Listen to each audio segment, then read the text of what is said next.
పెద్ద చొప్పేంత love story ఏం కాదు ఇది. హీరో సైనిక్పూర్లో చదువురానోడు, హీరోయిన్ వాయిపూర్లో చదువురాంది.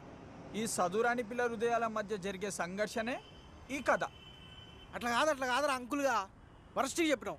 నా స్టోరీ నేనే చెప్పుకుంటా. చెప్పుకో. లవ్ స్టోరీలు చెప్పాలంటే 2 భాగాలుగా చెప్పొచ్చు. జియో సిమ్ వచ్చాక, జియో సిమ్ రాకముందు. ఈ స్టోరీ జియో సిమ్ రాకముందు జరిగింది.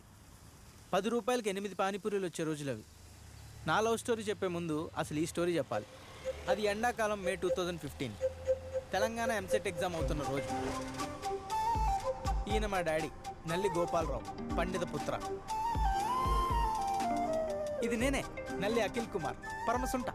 నా స్టోరీలో మా డాడీ హ్యాండ్ చాలా ఉంది. అది 2009, 10 రూపాయలకి 10 పానీపూరీలు వచ్చే రోజులు అవి.